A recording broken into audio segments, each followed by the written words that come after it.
Hello दोस्तों, मेरा नाम दिव्यांशु है और आज हम पढ़ेंगे अध्याय 1 हजार वर्षों के दौरान हुए परिवर्तनों की पड़ताल। मानचित्र 1 और 2 पर नज़र डालिए। मानचित्र 1 अरब भूगोलवेत्ता अल इद्रीसी ने 1154 में बनाया था।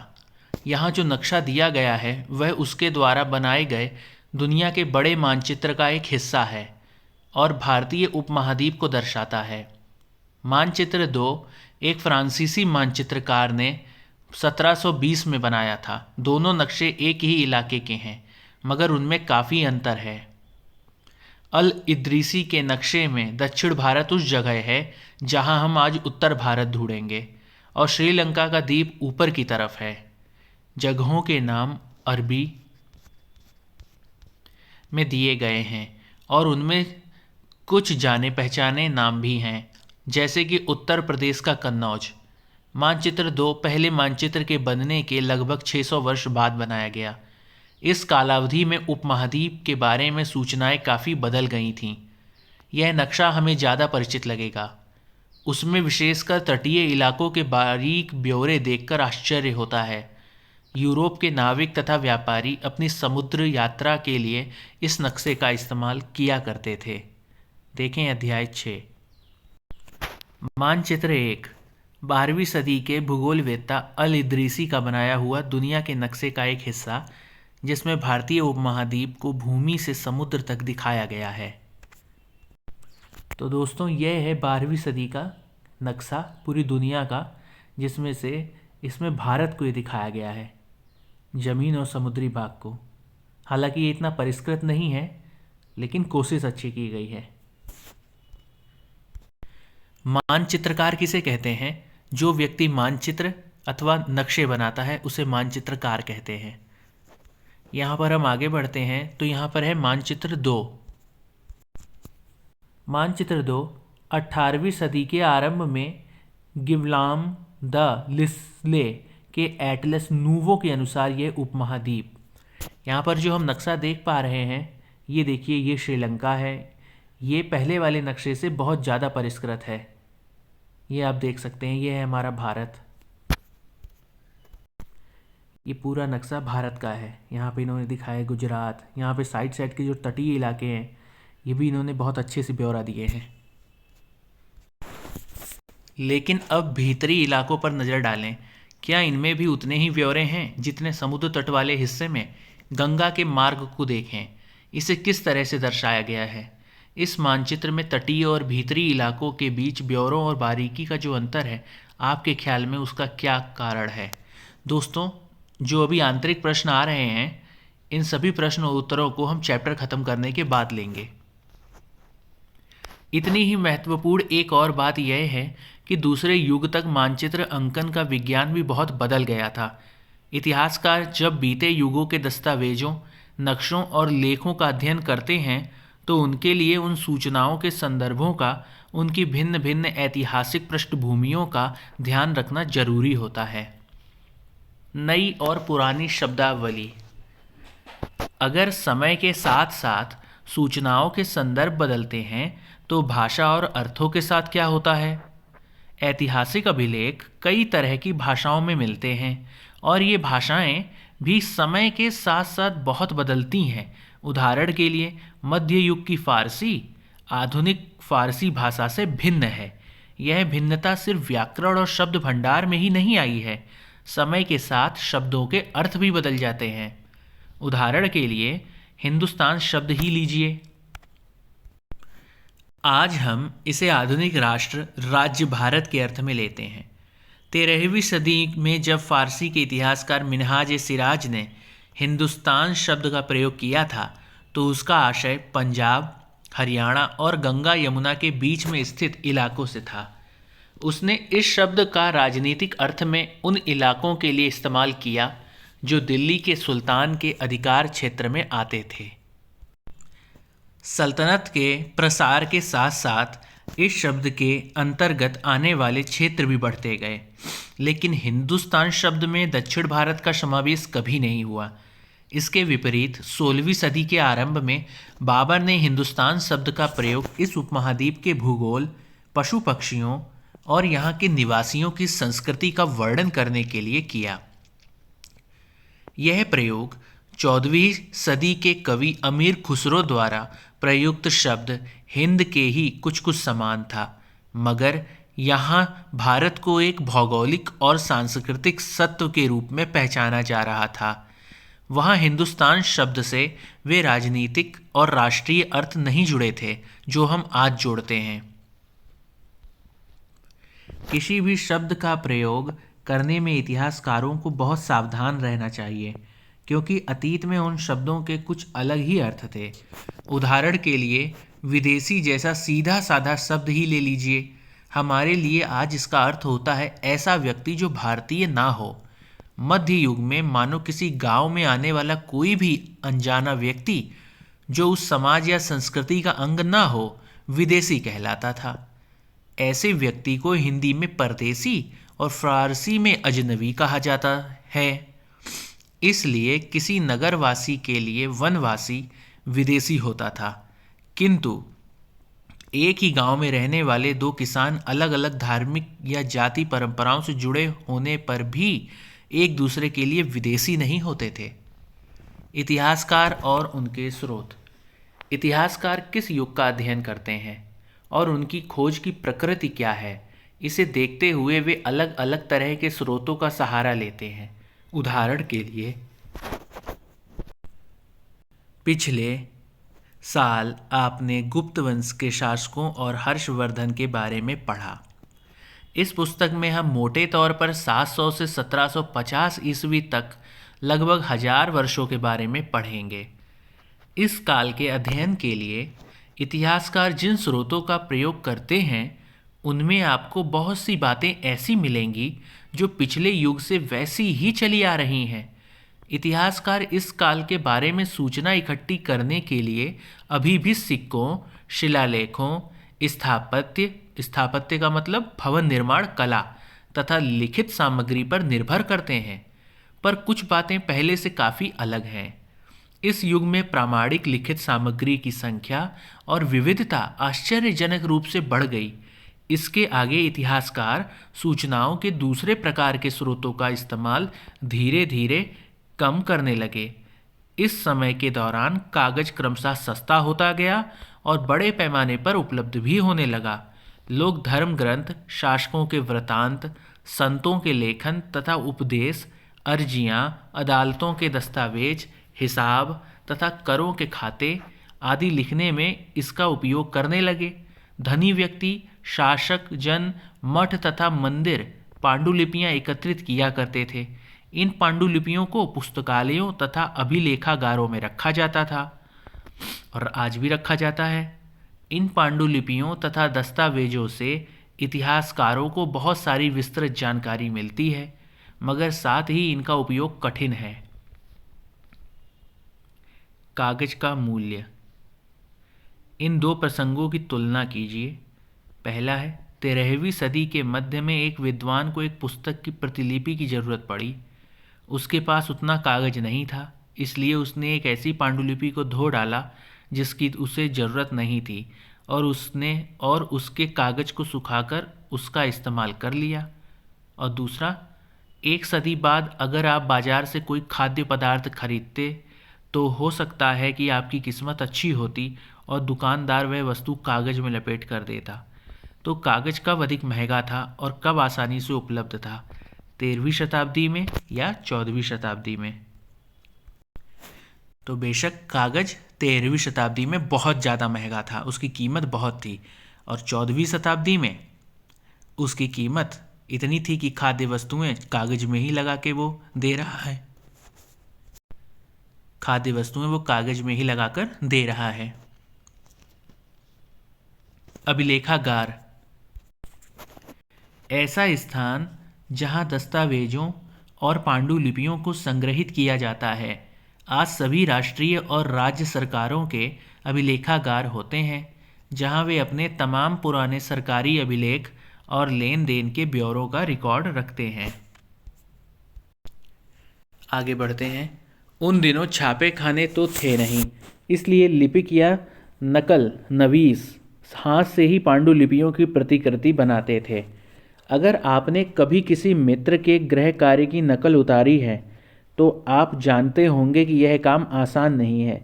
कभी कभी आपको अपने मित्र की लिखावट समझ में नहीं आती होगी और आपको मजबूर होकर अंदाज ही लगाना पड़ता होगा कि क्या लिखा है। फलस्वरूप आपके लिखे में मित्र के लिखे हुए से कुछ छोटे मोटे लेकिन महत्वपूर्ण अंतर आ जाते होंगे। पांडुलिपि की प्रतिलिपि बनाने में भी कुछ कुछ यही होता है। प्रतिलिपियां बनाते हुए लिपिक छोटे मोटे फेरबदल करते चलते हैं। कहीं कोई शब्द, कहीं कोई वाक्य। सदी दर सदी प्रतिलिपियों की भी प्रतिलिपियां बनती रहीं और अंततः एक ही मूल ग्रंथ की भिन्न भिन्न प्रतिलिपियां एक दूसरे से बहुत ही अलग हो गईं। इससे बड़ी गंभीर समस्या उत्पन्न हो गई, क्योंकि आज हमें लेखक की मूल पांडुलिपि शायद ही कहीं मिलती है। हमें बाद के लिपिकों द्वारा बनाई गई प्रतिलिपियों पर ही पूरी तरह निर्भर रहना पड़ता है। इसलिए इस बात का अंदाजा लगाने के लिए कि मूलतः लेखक ने क्या लिखा था, इतिहासकारों को एक ही ग्रंथ की विभिन्न प्रतिलिपियों का अध्ययन करना पड़ता है। यहाँ पे हम अब देखते हैं चित्र नंबर 1। चित्र नंबर 1 यह एक लघु चित्र की प्रतिकृति है जिसमें एक लिपिक किसी पांडुलिपि की नकल कर रहा है। ये एक लिपिक है जो किसी पांडुलिपि की नकल कर रहा है। इस चित्र का आकार सिर्फ 10.5 सेंटीमीटर गुणा 7.1 सेंटीमीटर है। इस छोटे आकार के कारण इसे लघु चित्र या मिनिएचर कहा जाता है।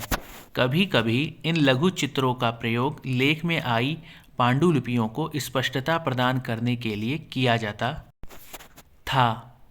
ये इतने सुंदर होते थे कि आगे चलकर संग्रहकर्ता अक्सर इन चित्रों को पांडुलिपियों से अलग करके बेचने लगे थे। और यहाँ पर हम देख रहे हैं चित्र नंबर 2। क्या है चित्र नंबर 2? लिखावट की विभिन्न प्रकार की शैलियों के कारण फारसी और अरबी पढ़ने में कठिनाई हो सकती है। लिपि बाईं ओर में वर्ण जोड़कर धारा प्रवाह रूप से लिखे जाते हैं। फारसी अरबी के जानकारों के लिए इस लिपि को पढ़ना आसान होता है। लिपि दाईं ओर अधिक सघन, संक्षिप्त और कठिन है। तो यहाँ पे 2 लिपियाँ हम देख पा रहे हैं। फारसी और अरबी के जानकार ये बाईं तरफ वाली लिपि को तो पढ़ने में वो आराम से पढ़ सकते हैं इसको, लेकिन यहाँ पे जो हम दाईं तरफ ये जो लिपि देख रहे हैं इसको पढ़ना थोड़ा काफ़ी कठिन पड़ता है उन लोगों को। कई बार लेखक स्वयं भी समय समय पर अपने मूल वृत्तांत में संशोधन करते रहते थे। 14वीं शताब्दी के इतिहासकार जियाउद्दीन बर्नी ने अपना वृत्तांत पहली बार 1356 में और दूसरी बार इसके 2 वर्ष बाद लिखा था। दोनों में अंतर है, लेकिन 1971 तक इतिहासकारों को पहली बार वाले वृत्तांत की जानकारी ही नहीं थी। यह पुस्तकालयों के विशाल संग्रहों में कहीं दबा पड़ा था। नए सामाजिक और राजनीतिक समूह। सन 700 और 1750 के बीच के 1000 वर्षों का अध्ययन इतिहासकारों के आगे भारी चुनौती रखता है, मुख्य रूप से इसलिए कि इस पूरे काल में बड़े पैमाने पर और अनेक तरह के परिवर्तन हुए। इस काल में अलग अलग समय पर नई प्रौद्योगिकी के दर्शन होते हैं, जैसे सिंचाई में रहट, कताई में चरखे और युद्ध में आग्नेयास्त्रों, बारूद वाले हथियार का इस्तेमाल। इस उपमहाद्वीप में नई तरह का खान पान भी आया। आलू, मक्का, मिर्च, चाय और कॉफ़ी।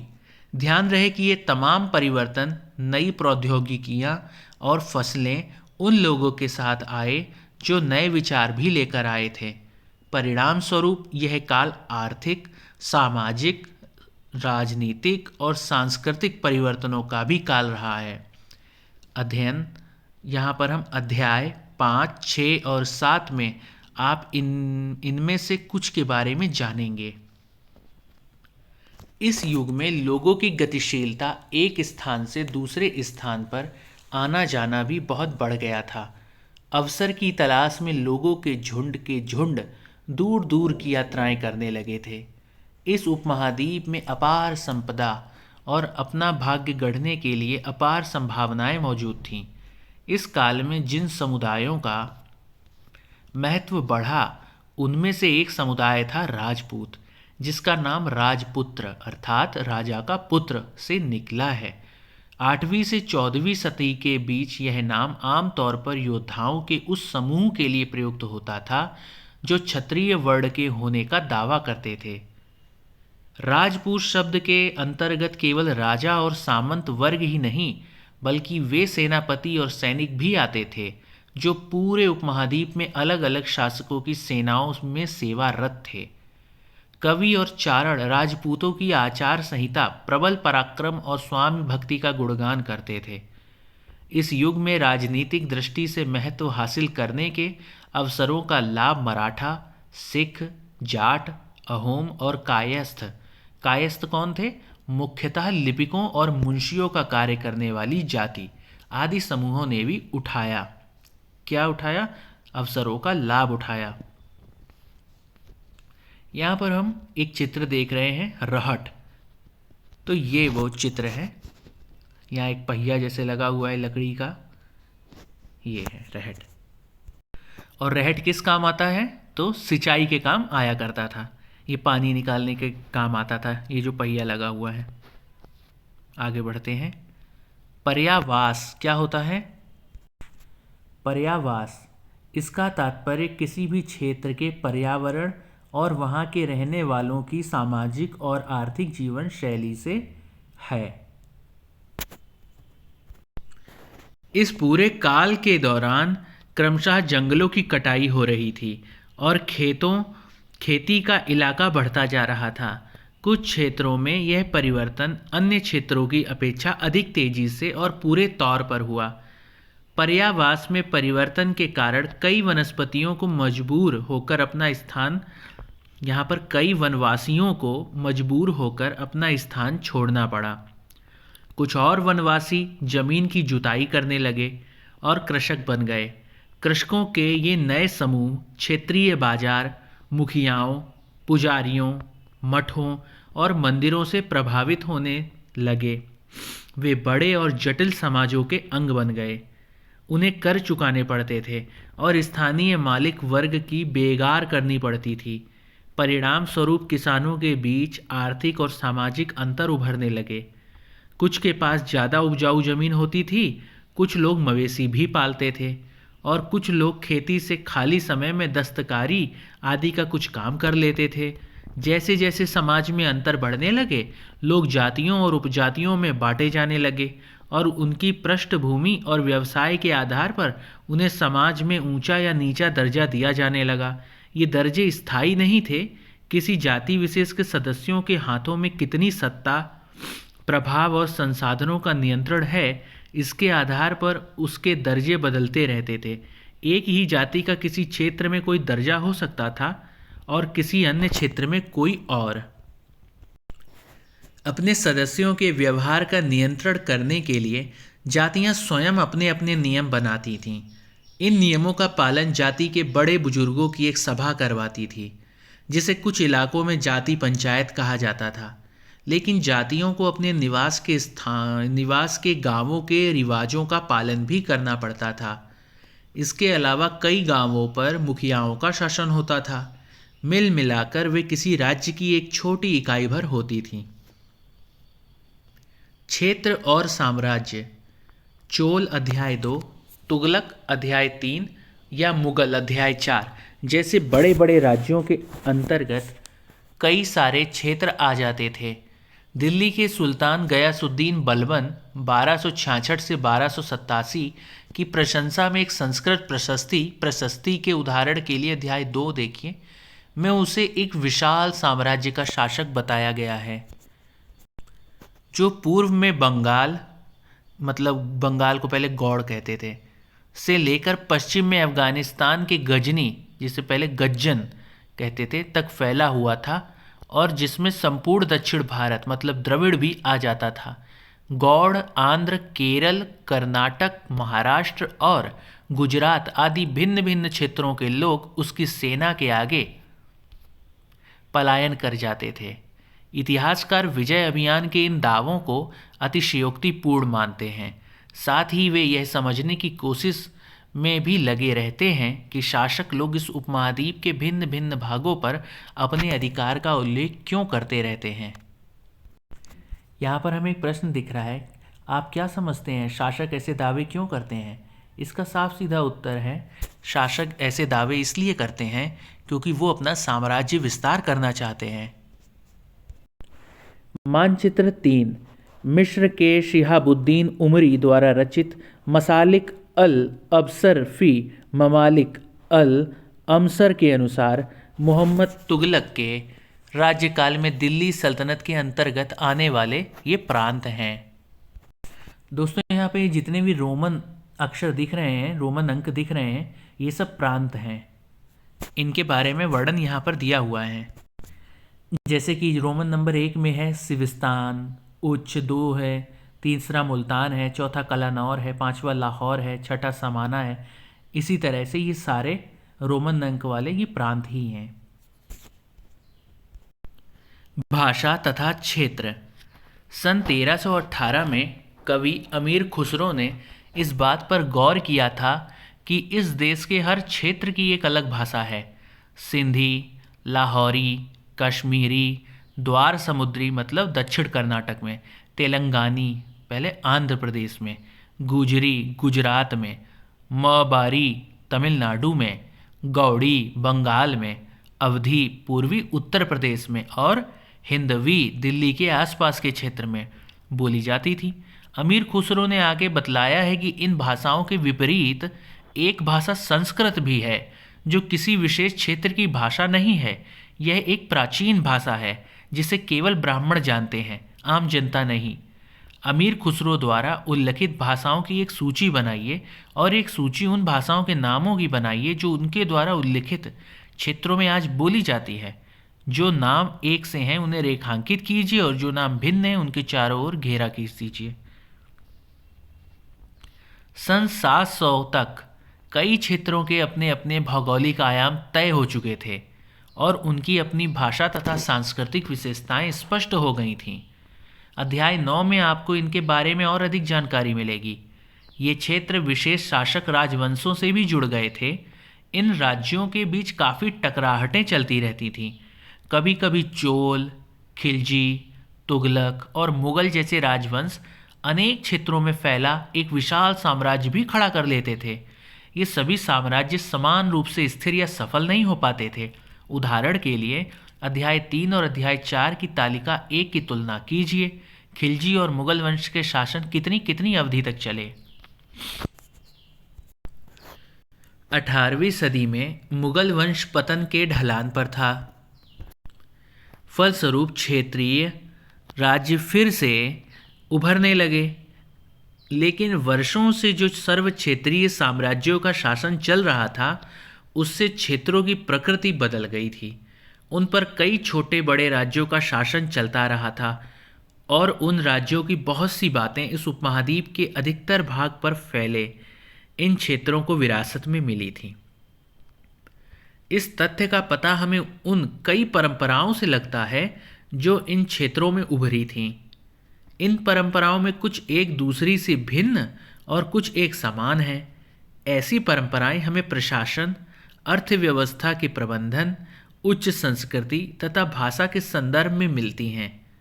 सन 700 से लेकर 1750 के बीच के 1000 वर्षों में इन विभिन्न क्षेत्रों की प्रकृति एक दूसरे से कटकर अलग अलग नहीं पनपी थी।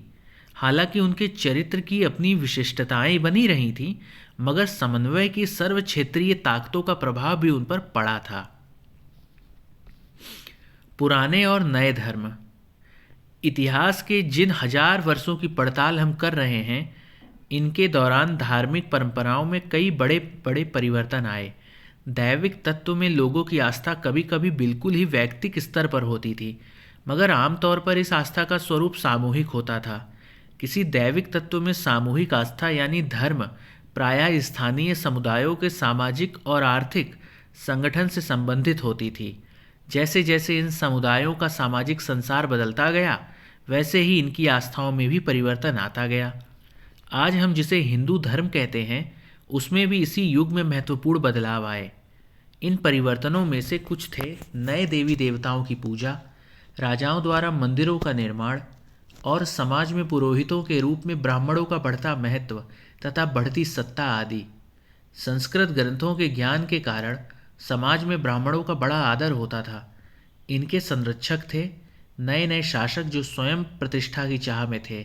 इन संरक्षकों का समर्थन होने के कारण समाज में इनका दबदबा और भी बढ़ गया था। संरक्षक क्या होता है? कोई प्रभावशाली धनी व्यक्ति जो किसी कलाकार, शिल्पकार, विद्वान या अभिजात जैसे किसी अन्य व्यक्ति को मदद या सहारा दे, उसे संरक्षक कहते हैं। इस युग में एक महत्वपूर्ण परिवर्तन भक्ति की अवधारणा के रूप में आया। इसमें ईश्वर की कल्पना एक ऐसे प्रेमल इष्ट देवी देवता के रूप में की गई थी जिस तक पुजारियों के विशद कर्मकांड के बिना ही भक्त स्वयं पहुंच सके। इस विषय में और साथ ही दूसरी परंपराओं के बारे में आपको अध्याय 8 में जानकारी मिलेगी।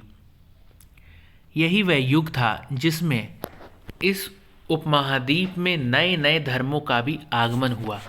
कुरान शरीफ का संदेश भारत में पहले पहल 7वीं सदी में व्यापारियों और अप्रवासियों के जरिए पहुंचा। मुसलमान कुरान शरीफ को अपना धर्म ग्रंथ मानते हैं, केवल एक ईश्वर अल्लाह की सत्ता को स्वीकार करते हैं, जिसका प्रेम, करुणा और उदारता अपने में आस्था रखने वाले हर व्यक्ति को गले लगाता है, चाहे उस व्यक्ति की सामाजिक पृष्ठभूमि कुछ भी रही हो। कई शासक इस्लाम और इसके विद्वान धर्मशास्त्रियों और न्यायशास्त्रियों अर्थात उलेमा को संरक्षण देते थे। हिंदू धर्म की ही भांति इस्लाम के अनुयायी भी अपने धर्म की अलग अलग तरह से व्याख्या करते थे।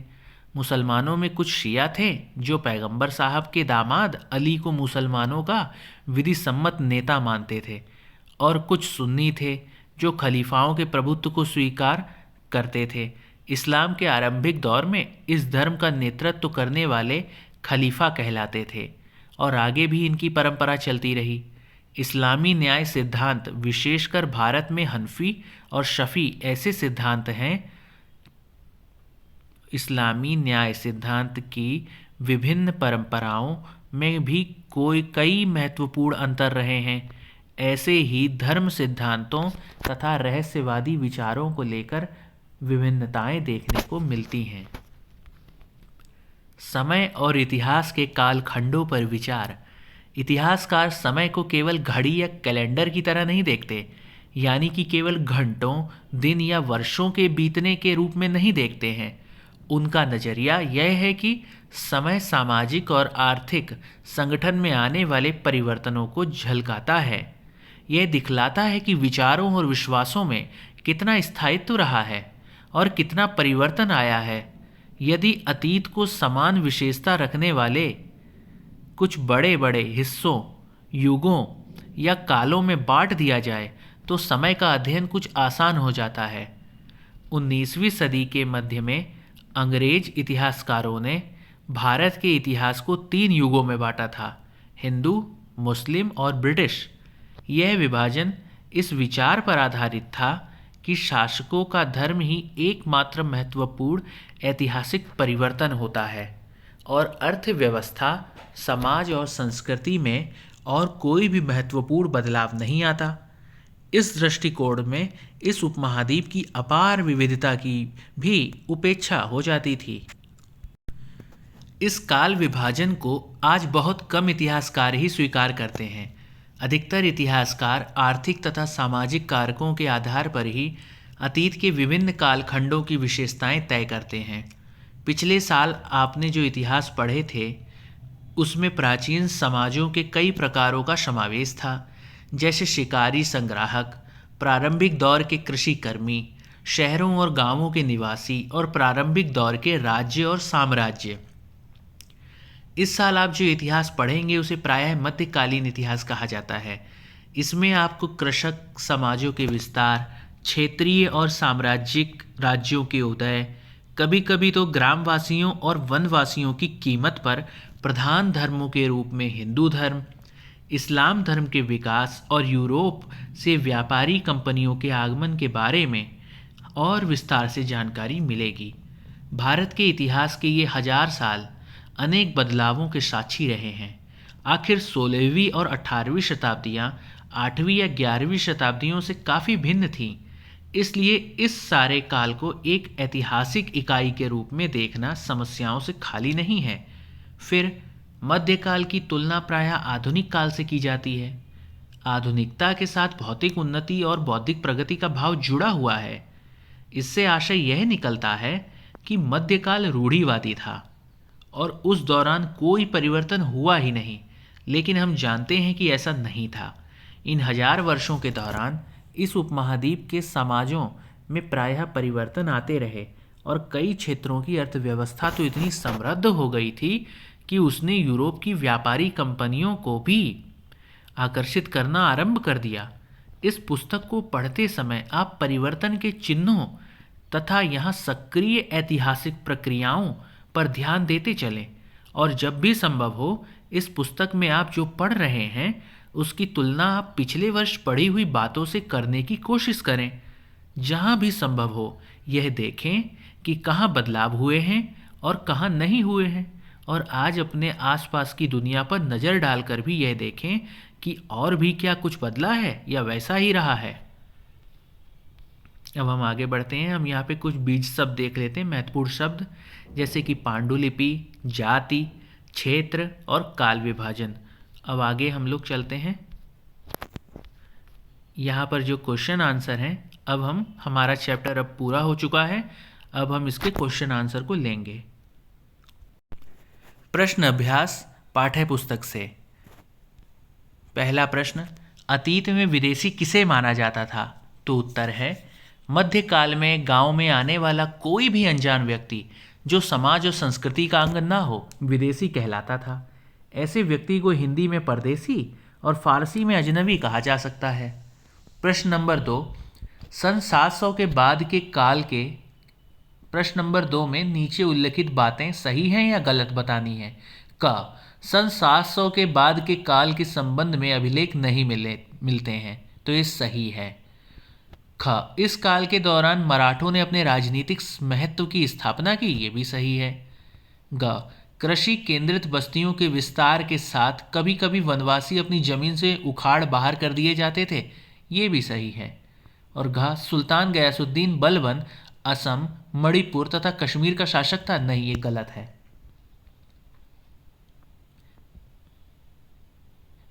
तीसरा, रिक्त स्थानों को भरें। क, अभिलेखागारों में रखे जाते हैं क्या? दस्तावेज रखे जाते हैं। ख, 14वीं सदी का एक इतिहासकार था, कौन था? जियाउद्दीन बर्नी था। और ग, और इस उपमहाद्वीप में इस काल के दौरान लाई गई कुछ नई फसलें हैं, कौन कौन सी हैं? आलू है, मक्का है, चाय कॉफ़ी है, मिर्च है। प्रश्न नंबर 4, इस काल में हुए कुछ प्रौद्योगिकी परिवर्तनों की तालिका दें। उत्तर है 700 से 1750 के बीच के 1000 वर्षों में अलग अलग समय पर नई प्रौद्योगिकी का विकास हुआ, जैसे सिंचाई में रहट, कताई में चरखे और युद्ध में आग्नेयास्त्रों मतलब बारूद वाले हथियारों का प्रयोग शुरू हो गया था।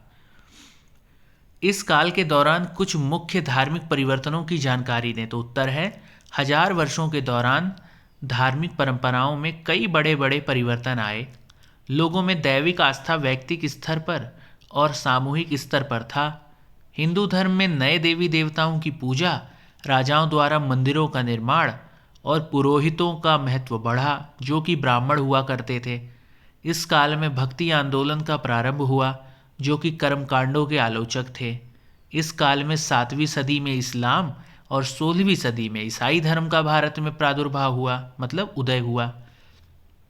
प्रश्न नंबर 6, पिछली कई शताब्दियों में हिंदुस्तान शब्द का अर्थ कैसे बदला है? तो उत्तर है पिछली कई शताब्दियों में हिंदुस्तान शब्द के अर्थ में अनेक परिवर्तन हुए। 13वीं सदी में जब फारसी के इतिहासकार मिनहाज ए सिराज ने हिंदुस्तान शब्द का प्रयोग किया था, तो उसका अर्थ गंगा यमुना के बीच में स्थित क्षेत्र और पंजाब हरियाणा से था।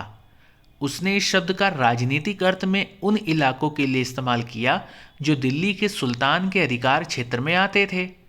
इसके विपरीत 16वीं सदी के आरंभ में बाबर ने हिंदुस्तान शब्द का प्रयोग इस उपमहाद्वीप के भूगोल, पशु पक्षियों और यहाँ के निवासियों की संस्कृति का वर्णन करने के लिए किया। यह प्रयोग 14वीं सदी के कवि अमीर खुसरो द्वारा प्रयोग किया गया।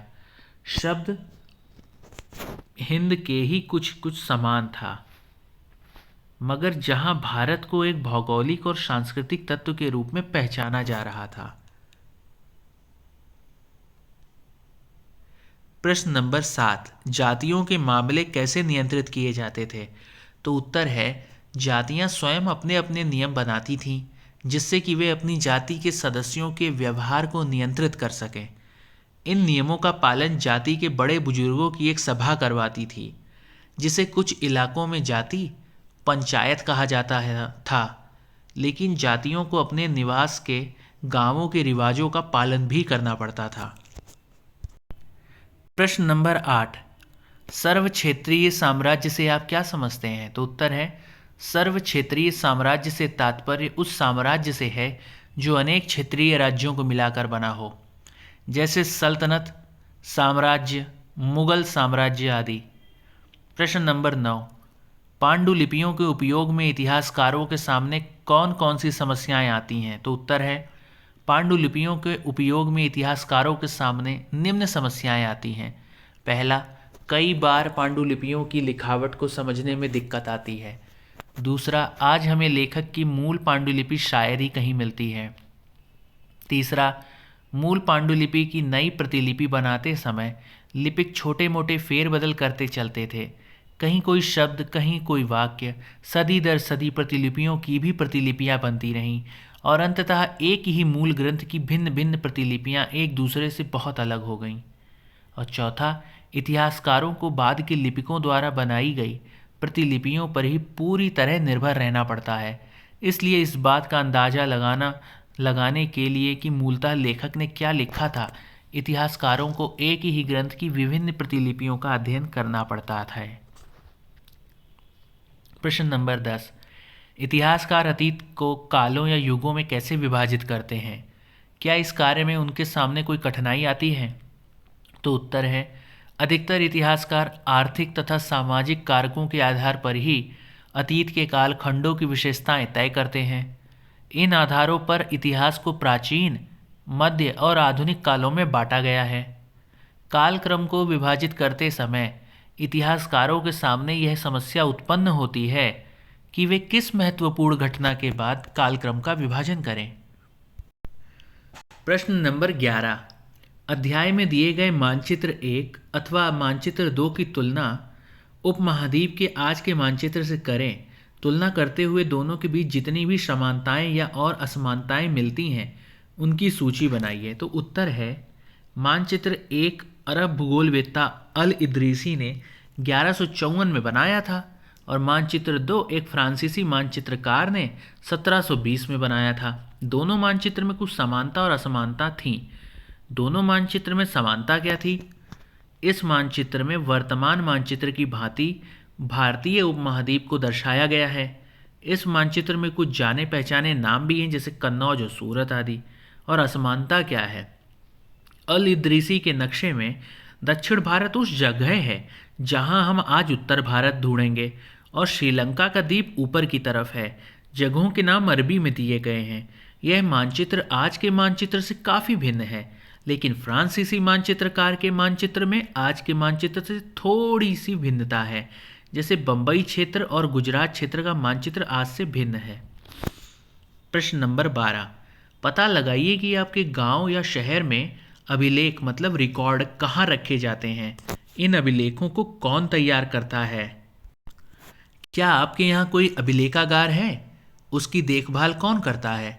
वहाँ किस तरह के दस्तावेज संग्रहित हैं? उनका उपयोग कौन लोग करते हैं? तो उत्तर है, ग्रामीण क्षेत्रों के अभिलेख मतलब रिकॉर्ड जिला मुख्यालय में रखे जाते हैं। इन अभिलेखों को विभिन्न विभाग के कर्मचारी तैयार करते हैं तथा शहरों के अभिलेख नगर निगम कार्यालयों में रखे जाते हैं और ऐतिहासिक अभिलेख को अभिलेखागारों में रखा जाता है। अभिलेखागार की देखभाल उसके अंदर नियुक्त कर्मचारियों द्वारा की जाती है। इनका उपयोग शोधार्थियों द्वारा अथवा विभिन्न विभागों द्वारा समय समय पर किया जाता है। तो दोस्तों, यहाँ पर हमारा चैप्टर के बाद के जो भी आंतरिक और पाठ्य पुस्तक के क्वेश्चन आंसर थे उन्हें हम लोगों ने कर लिया है। अब आगे बढ़ते हैं। अब हम कुछ महत्वपूर्ण बिंदुओं पर चर्चा कर लेते हैं। जैसे मानचित्र एक जो देखा था वह अरब भूगोलवेत्ता अल इदरीसी ने 1154 में बनाया था। यहाँ जो नक्शा दिया गया है वह उसके द्वारा बनाए गए दुनिया के बड़े मानचित्र का हिस्सा है और भारतीय उपमहाद्वीप को दर्शाता है। इस समय चीज़ों की जानकारी का अभाव था और मानचित्र बनाने की तकनीक का भी उतना अभाव था ही, जिसके कारण ये मानचित्र उल्टा दर्शाया गया है। मानचित्र दो क्या था? फ्रांसीसी मानचित्रकार ने 1720 में बनाया था। इस समय मानचित्रकार बनाने का तकनीक में काफ़ी बदल गई थी मानचित्र बनाने की, और ये मानचित्र लगभग 600 वर्ष बाद बनाया गया।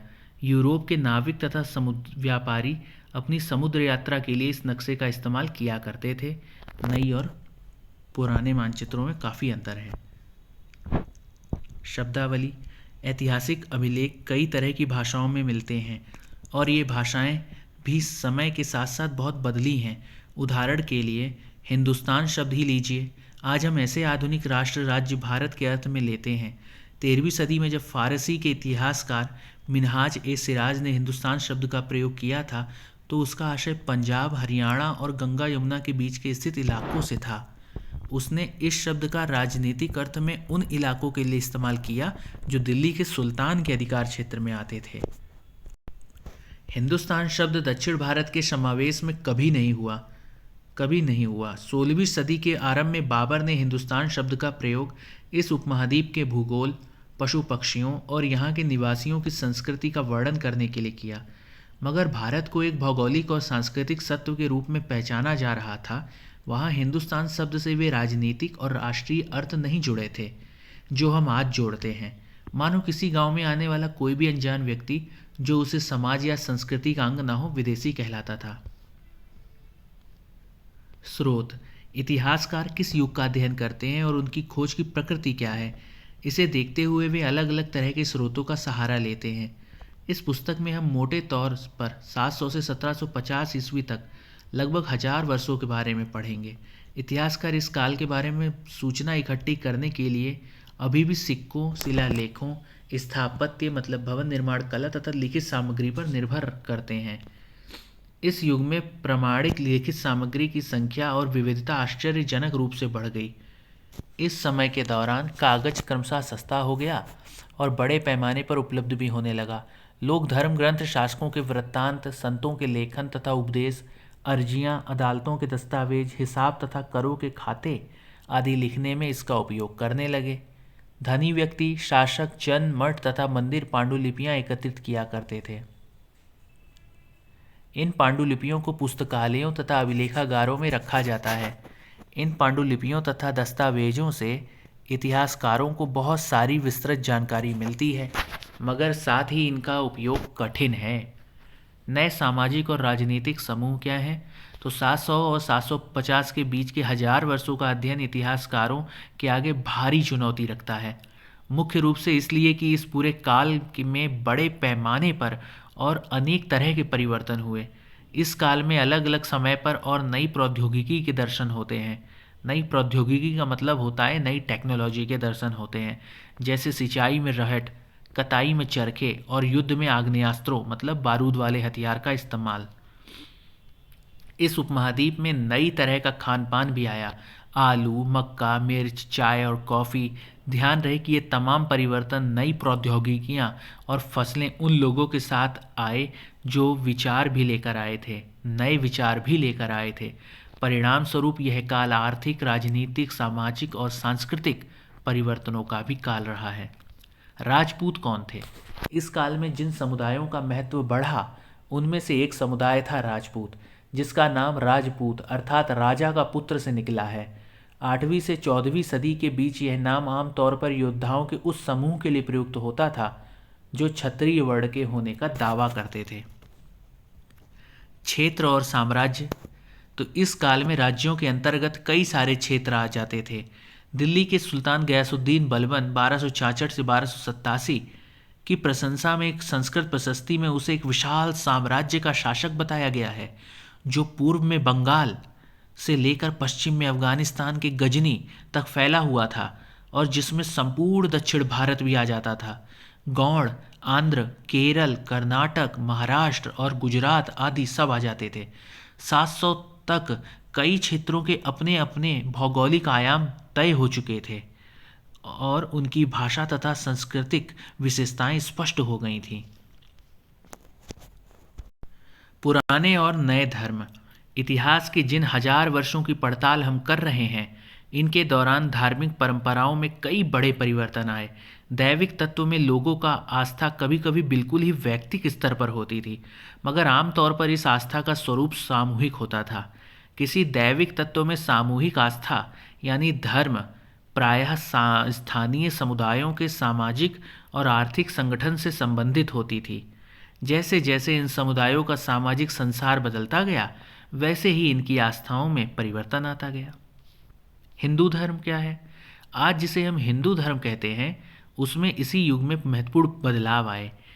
इन परिवर्तनों में से कुछ थे नए देवी देवताओं की पूजा, राजाओं द्वारा मंदिरों का निर्माण और समाज में पुरोहितों के रूप में ब्राह्मणों का बढ़ता महत्व, बढ़ती सत्ता आदि। संरक्षक कौन थे? संरक्षक संस्कृत ग्रंथों के ज्ञान के कारण समाज में ब्राह्मणों का बड़ा आदर होता था। यही युग था जिसमें इस उपमहाद्वीप में नए नए धर्मों का भी आगमन हुआ। कुरान शरीफ का संदेश भारत में 7वीं सदी में व्यापारियों और अप्रवासियों के जरिए पहुंचा। मुसलमान कुरान शरीफ को अपना धर्म ग्रंथ मानते हैं, केवल एक ईश्वर अल्लाह की सत्ता को स्वीकार करते हैं। इस्लाम विद्वान धर्मशास्त्रियों और न्याय शास्त्रियों उलेमा को संरक्षण देते थे। इस्लाम के अनुयायी में कुछ शिया थे जो पैगंबर साहब तथा कुछ सुन्नी थे जो पैगंबर साहब के दामाद अली को मुसलमानों का विधि सम्मत नेता मानते थे। समय और इतिहास के कालखंडों पर विचार। तो हम इसमें देख रहे हैं समय और इतिहास के कालखंडों पर विचार।